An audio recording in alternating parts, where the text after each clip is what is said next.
Boa tarde a você, telespectador da TV Brasília. Está entrando no ar o programa Tribuna Livre. Vamos começar falando sobre um tema que tem sido muito cobrado pelo programa desde que nós lançamos essas discussões, que é aquela questão de automutilação. E para falar um pouco sobre isso e também falar sobre o lançamento de um site onde as pessoas podem buscar ajuda, o site do Brasil Sem Dor, nós contamos aqui com o nosso amigo João Leal Neto, né? Seja muito bem-vindo, Léo. Aliás, novamente, a gente fica muito feliz com sua presença, né? Eu é que agradeço essa oportunidade, porque nós tivemos aqui há mais ou menos um mês, né? Foi. Falando a respeito, a primeira provocação, porque quando surgiu essa possibilidade, nós resolvemos abraçar. Não vamos recuar, e é um trabalho difícil, Raimundo, porque ninguém ainda percebeu, ou uma parte da sociedade, eu acho que já está visualizando isso, que é a gravidade do problema. Que ele é muito mais amplo do que a automutilação no aspecto apenas como se considera, que é o corte, você prejudicar a sua estrutura física com agressões de dor, né? Mas ela está vindo de outras formas. Inclusive, nós temos denunciado muito os sites que têm ensinado, provocado, com jogos, com uma série de convites. Disso teve até um enforcamento. Pelo amor de Deus, exatamente, isso está acontecendo direto. As pessoas, quando não estão perdendo a vida, elas estão quase. Aliás, tem uma série de outros vídeos rodando nas redes sociais mostrando jovens de pouca idade, não deve passar de 13, 14 anos, provocando a asfixia para poder sofrer o desmaio. Depois do desmaio, eles gravam para mostrar o que aconteceu. Preste atenção. As pessoas... É uma coisa totalmente sem sentido, né? Totalmente. E nós estamos com o site e com as palestras indo numa direção que eu acho que esse é o caminho, o primeiro caminho. Pais, me escutem, educadores, qualquer um de vocês que tiver uma responsabilidade de conduzir um jovem ou jovem, seja lá de que forma for, na parte de esporte, fique atento, ajude. Sinais. Existem alguns sinais, porque nada acontece por acaso. Tem, sempre é precedido de algum sinal. Me diga um sinal que acontece. Olha, quando você observa a automutilação, eu já expliquei aqui uma vez, ela é uma substituição de dor, né? E aí, às vezes, o próprio bullying, uma série de constrangimento que o jovem enfrenta, o que é que ele faz? Ele não consegue dar vazão e nem as pessoas estão percebendo esse incômodo que ele carrega. Aí o que é que ele faz? Ele começa a substituir essa dor. Ele se esconde. Meu pergunta é o seguinte, veja só. O bullying acontece, mas qual é o sinal que é emitido pela vítima? Ela vai ficando esquiva, isolada, com um comportamento assim, antissocial. Quer dizer, tem uma mudança comportamental. Por isso que eu alerto a educadores, pais, não é? Tem que dar atenção. Porque hoje, Raimundo, eu não quero aqui ensinar ninguém a educar filhos, porque é sempre cada um uma história. Claro. Mas tem um ponto de equilíbrio. Hoje, nós todos, a sociedade está buscando o ter e joga fora o ser. Não quer o incômodo do filho, quer prestigiar, dando alguma coisa de material e aquilo que é importante. Fazer uma compensação sem... E a essência, ela vai sendo desprezada. E hoje nós temos já o lançamento do site Brasil Sem Dor. Isso. Como é que é o nome para que a gente possa colocar? E as pessoas já podem fazer contato? Podem. Então, o site é açãobrasilsemdor.com.br. E o site ele já está colocado com uma série de informações, casos e contato, para que a gente possa, a partir daí, dialogar com as pessoas que acessarem o site, até para a gente ter um apoio e uma sustentação. Porque, Raimundo, é bom registrar um ponto.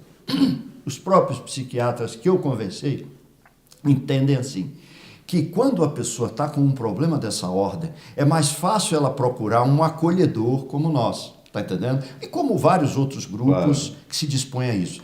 Por quê? Porque ninguém quer, em princípio, se sentir doente. Verdade. Então ele procura um acolhedor. Então nós temos que fazer igual no hospital, pronto-socorro. Você chega de um acidente todo cheio de problema, o que é que aquela equipe faz? Ela lhe estabiliza, lhe dá a possibilidade de vir, te leva para o especialista. Perfeito. Essa é a ideia. Bem, agradeço meu amigo Leal, né, por disponibilizar esse tempo para estar aqui conosco, mas agora você está vendo umas imagens, né, que são medalhas. Não pense que o Tribuna Livre virou uma loja de venda de material esportivo, não. É porque agora nós vamos conversar com 2 atletas extraordinários que estão aqui visitando o Tribuna Livre, né? E que já ganharam. Isso é uma pequena amostra do que eles já ganharam, né?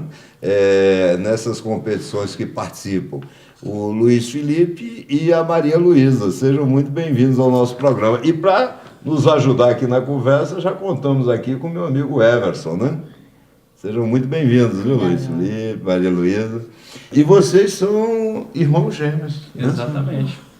Gêmeos de uns fenômenos do esporte do Distrito Federal, que em 4 anos de prática dos saltos ornamentais, conquistaram isso tudo para o esporte de Brasília, são o futuro dos saltos ornamentais na capital, que tem tradição, que já teve Hugo Paris e César Castro, que sempre revelaram... Vocês sabiam disso tudo aí, né, que ele está falando, né? Vocês conhecem os dois são referências, até porque o Ricardo Moreira, que é o treinador que coordenou o projeto dos saltos ornamentais lá no Centro Olímpico do Gama, né, é o treinador desses 2 atletas, né, que sempre representaram Brasília muito bem nos Jogos Olímpicos, né, nas últimas Olimpíadas, e agora a gente tem aí o futuro dos saltos ornamentais. Luiz, você, junto com a sua irmã, vocês já conquistaram muita coisa em pouco tempo de trajetória nos saltos ornamentais, né? Você conseguiu o índice para disputar o Mundial na Rússia, lá em Kazan, no mês de novembro. Você vai, né, para a Rússia? Vai para a Rússia. Já é viajar, tá vendo? O Campeonato Sul-Americano, e eu consegui uma ótima pontuação lá também. Só que aí eu vim competir aqui, aí eu consegui além da pontuação que eu tinha feito antes. Um pouco mais ainda, aí eu já fiquei muito feliz assim, né, porque eu consegui mais um índice, outro índice, né, agora para o Mundial, que vai ser na Rússia, e é sempre bom. É um resultado muito expressivo, né, e aí para patrocinadores que querem realmente investir no esporte de Brasília, tá aqui uma dupla que apresenta muito potencial e que com certeza vai trazer muito orgulho para o esporte. Tem tudo para trazer retorno, né? Não, com certeza. Para o anunciante, né? Vocês disputaram o Campeonato Brasileiro aqui em Brasília recentemente, né? Foram muito bem, conquistaram medalhas, troféus. Conta como é que é isso, Maria Luísa, para vocês terem saído do Centro Olímpico do Gama. Hoje vocês estão no Centro de Excelência da UNB, que dá uma condição de trabalho, de preparação para vocês melhor. Como é que foi essa transição, essa mudança do Centro Olímpico do Gama para o Centro de Excelência da UNB? Mudou muita coisa? Vocês treinam mais? Como é que é? Mudou, porque a nossa rotina era um pouco menor. Aí a gente aumentou o tempo de treino e está treinando com técnicos mais avançados. E no Centro de Excelência a gente tem uma estrutura melhor. É a melhor estrutura do Brasil. Olha só. A UNB, tem um grande centro de excelência lá, com o Ricardo Moreira, com muitos técnicos que têm muita tradição no esporte. E agora vocês estão num local melhor para poder desenvolver o talento de vocês, né? Isso. E também foi o meu primeiro troféu que eu consegui, que eu nunca tinha conseguido um troféu. Meu primeiro brasileiro foi em 2013. E eu consegui medalha de prata no primeiro brasileiro. Aí agora eu consegui medalha de ouro nesse brasileiro.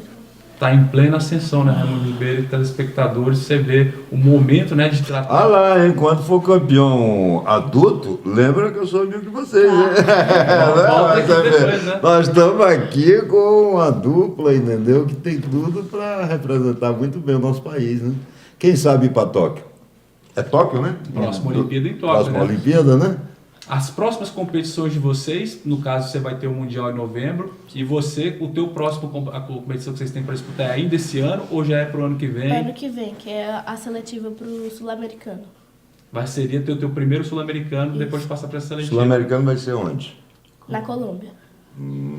Ou seja, né, é uma carreira que começa muito precoce, né, com eles já tendo a oportunidade de disputar competições fora do Distrito Federal e que tem tudo para realmente deslanchar. E como é que surgiu essa paixão pelo salto ornamental?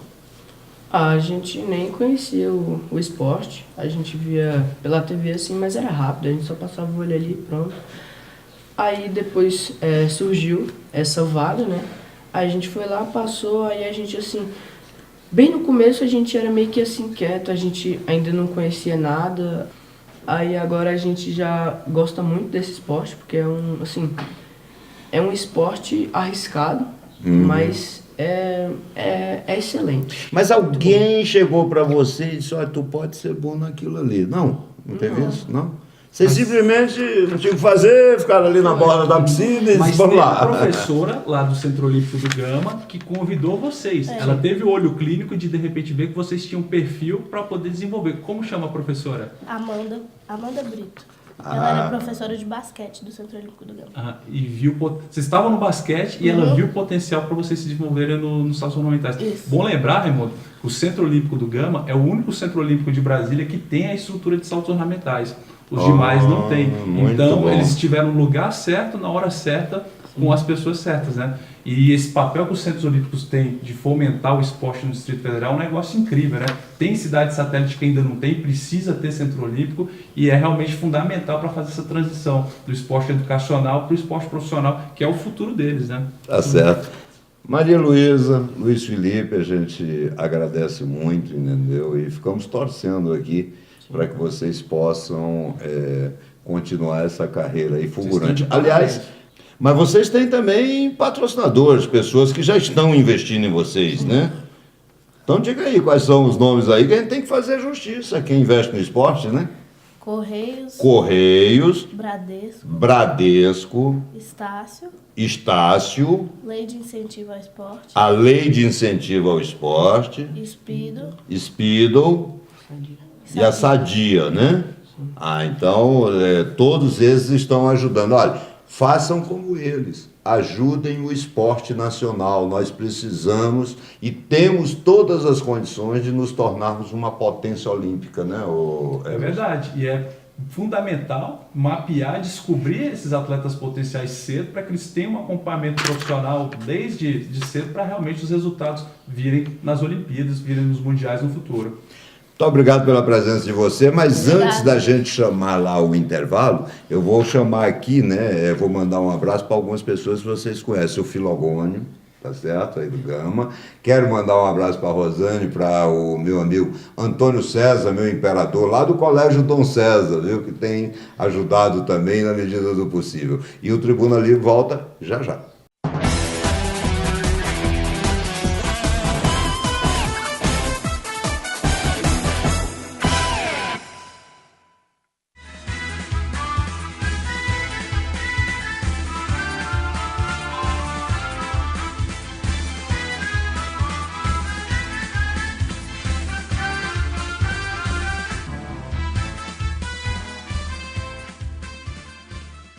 Você já deve ter visto 1000 vezes esse gol. Eu vi ao vivo. E realmente esse gol pode representar, pode não, ele representa muita coisa para o futebol brasileiro. Vamos falar um pouquinho sobre futebol, mais especificamente sobre o Capita, né? E para falar nele, nós temos aqui nosso amigo Everson, Alan, né? Olha, que lacuna irreparável fica do futebol brasileiro, né? É verdade, Raimundo. Uma boa tarde aí aos telespectadores. O primeiro e único Capita. Tem que se imortalizar esse nome, Capita. Capitão para os outros e para ele Capita. Eu tive a honra de entrevistar o Gerson, que jogou com ele na Copa de 70, Canhotinha de Ouro. E o Gerson me falou uma situação que eu não esqueço jamais. O Gerson me contou que em todo o tempo dele de futebol, ele só viu isso acontecer uma vez, foi na Copa de 70 com o Carlos Alberto Torres, que foi os próprios jogadores escolherem o Carlos Alberto Torres. Quer dizer, não foi imposto pelo treinador nem pela direção, né? Não, foram os próprios jogadores que definiram que ele ia ser o capitão. Isso para ele e para o Gerson, que viveu muitas E o Gerson era um líder também, né? Era um outro grande líder. E você imagina um líder como o Gerson respeitar a liderança de um cara como o Carlos Alberto De um menino, Torres. porque na época Carlos Alberto tinha 26 anos, Exatamente. né? E você ser líder escolhido de um grupo que só tinha Pelé, Tostão, Jair, Gerson, Clodoaldo, Wilson Piazza, que era capitão do Cruzeiro, capitão, isso. Brito, Hércules Brito Ruas, Eram jogadores... Aliás, era uma equipe formada por vários líderes, né? E ele foi escolhido entre os líderes para ser o líder maior. Quer dizer, talvez fique a lição de que líder não é aquele que se impõe pelo grito. O líder se impõe pela liderança Pelo que exemplo. exala, pelo exemplo, né? E o Carlos era Alberto, ele estabeleceu um recorde que até hoje não foi superado, né? Ele é o mais jovem capitão de seleção a erguer a taça da Copa do Mundo, né? Ele tinha 25 anos quando ele ergueu a Copa do Mundo de 70 e nunca um capitão tão jovem conseguiu fazer esse feito, né? E o Carlos Alberto, ele deixou um dos maiores legados para o futebol nacional, mundial e para a posição de ser um defensor que transitava no ataque como se fosse atacante. É verdade, essa veia que você está falando é muito interessante, porque você vê, para você que acompanha o futebol de há pouco, né, não conheceu lá no passado, antigamente o defensor, o lateral direito, quarto zagueiro, back central ou lateral esquerdo, que ultrapassasse a linha de meio de campo, praticamente era excomungado o futebol. O treinador, defesa é defesa, meio campo é meio campo e ataque é ataque. Era assim. Ele era um jogador simples e unicamente de defesa. Exatamente. Ele não ultrapassava aquele E o Carlos Alberto, ele ia até o ataque e fazia gol. Aliás, aquela seleção de 70, né, o Carlos Alberto fez o último gol da Copa, ele sendo lateral direito, o Brasil ganhando na época de 3-1, quer dizer, não precisava mais, a tradição mandava ficar todo mundo recuado, furando a bola para acabar o jogo. Bola para o mato, que o jogo é de bola campeonato. para o mato, que o jogo é do campeonato. E o Carlos Alberto, aos 41 do segundo tempo, Pelé rola a bola para ele e ele, com ímpeto ofensivo, faz um gol de atacante. Eu acho que aquele gol dele é o maior exemplo de rebeldia saudável. Muito saudável. Foi dali, ao futebol. Dali foi criado o ala, né? A figura do ala no Aí futebol veio um de campo. maluco chamado Cláudio Coutinho, né? E revolucionou o mundo do futebol. Tirou o apelido de lateral e botou de ala. Criou o tal do overlapping, do ponto futuro, que é o que hoje é o futebol. Quem fazia o trabalho desse atual ala hoje era o ponta. Exatamente. Ele chegava à linha de fundo e fazia o cruzamento, que é o arco que a gente chama hoje. Hoje em dia só quem faz é o lateral. Quer dizer, Carlos Alberto realmente era um jogador à frente do seu tempo. E contribuiu para a extinção do ponta, né? É. Porque ele provou que o lateral podia fazer essa função de atacante pelos lados do campo, e aí, anos depois, o ponta seria extinto, né? É, exatamente. Cara, tricampeão carioca pelo Fluminense, multicampeão pelo Santos. O cara foi lá no campeonato. Jogou pelo Flamengo em 83. Não, ele jogou no Flamengo, depois foi treinador do Flamengo. Campeão em 83. Campeão em 83. Foi campeão, se eu não me engano, pelo Botafogo, na primeira Copa Comembol de 93. Né? Quer dizer, era um cara que era... Ele era torcedor do Fluminense, né? Nasceu no Fluminense. O primeiro título dele foi em 64, né?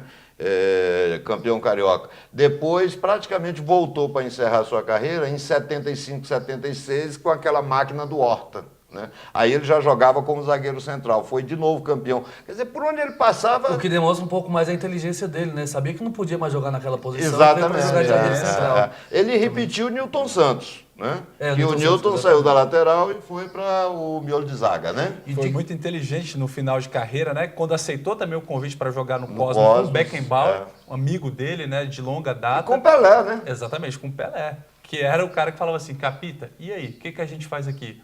Era um cara realmente à frente do tempo dele, fora e dentro de campo, e realmente uma perda muito triste para o futebol brasileiro. E ainda digo mais, Everson, estava sendo, pelo menos na minha visão, eu acho que de muitos, um dos maiores comentaristas esportivos de futebol que a gente está na atualidade. Falava com uma simplicidade. Exatamente. Quer dizer, é tipo assim, ele falava de futebol praticamente desprezando o futebol, ele falava com muita naturalidade. Tanto que foi chamado e estava no grupo de trabalho da CBF para que se tivesse as mudanças no futebol. Ele estava participando dele, Gerson, enfim, entre vários outros, eles estavam trabalhando diretamente com a CBF para fazer essa questão de mudança no futebol do Brasil, do país. Uma coisa que me marcou muito, Raimundo, uns 8 anos atrás eu entrevistei o Carlos Alberto quando ele veio para Brasília para a inauguração da exposição do Pelé no Museu da República. E aí, conversando com ele falava da relação que o jogador brasileiro tem que ter com a seleção. Ele falava assim, eu não joguei na seleção, Eu servi a seleção brasileira, eu servi ao meu país. A relação de comprometimento com os jogadores da geração dele, Incrível, ele especialmente tinha com o país, era um negócio patriótico sensacional. Não, e você nota a comemoração dele, quer dizer, o Brasil já ganhando 3-1, a Copa já era nossa, aos 41 do segundo tempo, o cara faz aquele gol extraordinário, antológico. Ele sai vibrando, parece que ele fez 1-0. Até a forma Não, da... me parece que ele fez 1-0 e o jogo estava naquela dificuldade tremenda, né? Assim, até, o placar também, 4-1, não mostra o que foi a partida. Foi uma partida complicada. Até porque a Itália também era um timaço. Né? Exatamente, mas assim, me A parece... Itália tinha acabado de ganhar da Alemanha de 4-3 de virada na semifinal. Verdade. Exatamente, mas me parecia, você olha aquela imagem, me parece que o Brasil vinha de uma crise, vamos colocar assim. Vinha de uma crise que precisava ganhar de qualquer jeito. Ele não, já estava no final de Copa do Mundo, vencendo por 3-1, final de partida. E ele comemora daquela forma. Então, E justiça seja feita também, né? Olha como o Zagallo, que anda meio adoentado, né? Zagallo de uma inteligência ímpar também, né? Zagallo assumiu o lugar de Saldanha naquela seleção. O Marco Antônio era o lateral esquerdo e tinha o mesmo defeito do Carlos Alberto, de apoiar. Né? Tinha o mesmo defeito, né? Apoiar bem com frequência. Apoiava bem. defeito à época. À época, né? Aí o que o Zagallo fez? Não tinha jeito de você dizer pro Carlos Alberto, Capita, fica no seu lugar. Se segura. Então o que ele fez? Ele tirou o Marco Antônio do time e botou o Everaldo. Disse, Everaldo, você está proibido de ultrapassar o meio campo. Você é um fixo agora. Você é um fixo. Ele sobe, você defende. Exatamente. E aí o Zagallo também viu que não podia deixar o Clodoaldo de fora, pegou o Wilson Piazza, que era o médio volante, e disse, não, você vai ser quarto zagueiro.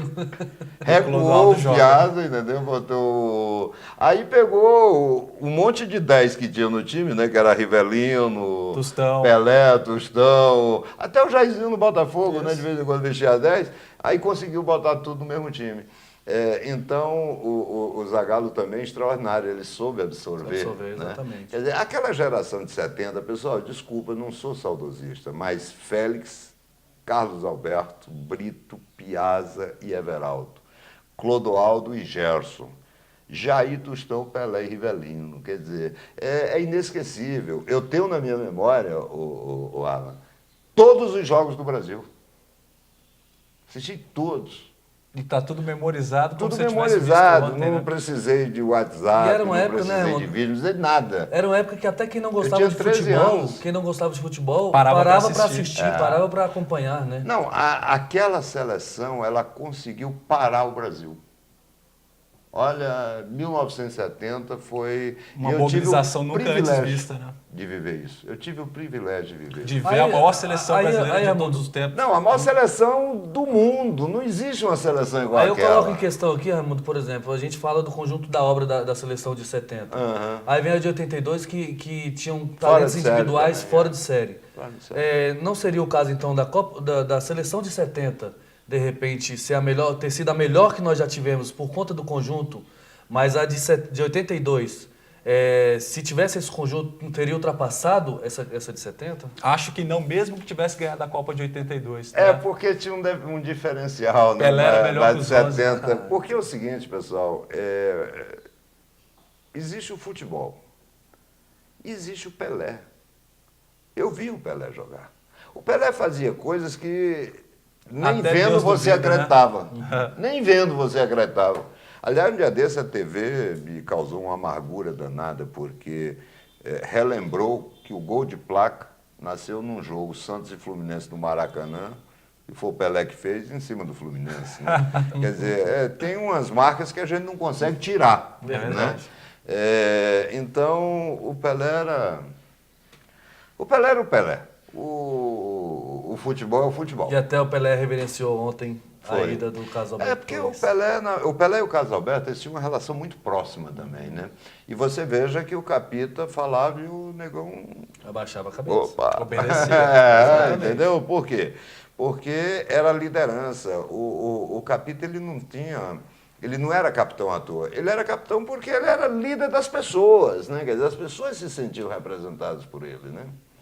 Bem, fica aqui a nossa homenagem ao grande Capita, o melhor lateral direito que o mundo já teve, um homem à frente do seu tempo e uma das pessoas que contribuíram para a beleza do futebol Carlos Alberto Torres, mais conhecido como Capita. Capita.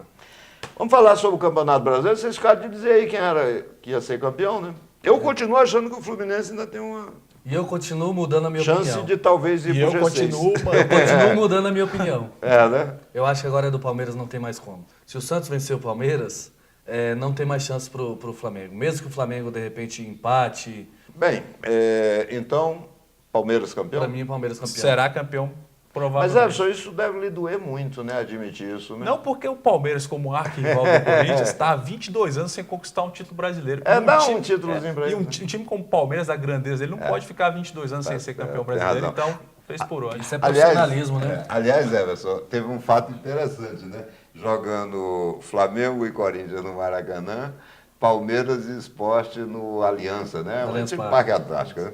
Na hora que o Flamengo fez um gol, aí foi anunciado lá no Aliança, foi anunciado assim, visitante 1, Flamengo 0. Quer dizer, no estádio danado, do Palmeiras é proibido falar a palavra Corinthians. E comemoraram o gol do Corinthians. comemoraram o gol do Exatamente, Corinthians, daquelas né? coisas difíceis de acontecer, né? Rapaz, o futebol tem umas coisas que são mágicas. E por né? falar em coisas mágicas do futebol, parabenizar o Guarani de Campinas, Oh, que reverteu beleza, uma hein? vantagem que muitos achavam impossível, perdeu Perdeu para de BC 4 a 4x0, 0. foi pro brinco de ouro da princesa, até arrepia, né? Meteu Ganhou de 6. 6x0 Não, são coisas e tá que na o final. futebol nos apresenta e eu vou dizer mais. O dono do jogo, Fumagalli, 39 anos. Pois é.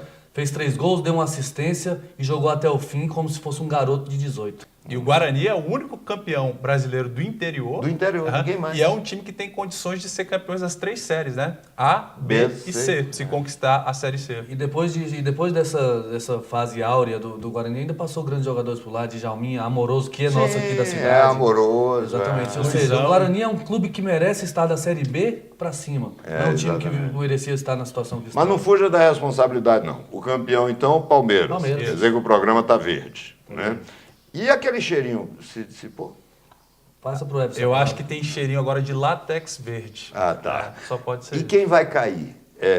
Santa América Cruz, já América. caiu, Santa Cruz, eu acho que o Figueiredo já caiu O também. Figueirense também tá a Eu acho passos que o Vitória largos. não vai escapar. Eu também acho que o Vitória não escapa, não. Viu? Aí essa quarta aí eu vou ficar em cima do muro, essa quarta vaga do descenso. Porque quem está na briga é Vitória, Esporte, Esporte e... O esporte eu acho que está em mais decadência do que o Vitória atualmente. O Esporte está caindo aos pedaços. É, né? caindo aos O problema é pedaços. que o Vitória não tem qualidade. é verdade, tá perdendo pênalti quando não deve perder. Não, tá perdendo em gols todo feios. jogo perde pênalti. O Palmeiras ainda. O esporte ainda foi prejudicado contra o Palmeiras, o pênalti não marcado É. na mão do Mena, né? Aliás, não dá nem para falar em arbitragem, né? Eu ainda continuo defendendo que a arbitragem tem que se estudar a forma da arbitragem no país, quiçá mundial, tem que ser profissionalizada. O cara Não, tem que peraí, viver qual de foi a arbitragem. palavra que você usou Quiçá. aí? Quiçá. Bem, pessoal, eu acho que com essa palavra a gente encerra o nosso programa. Você vendo esse vídeo aí do nosso capita Carlos Alberto Torres, que fica a saudade por tudo que ele fez pelo futebol brasileiro. Até sábado, se Deus quiser.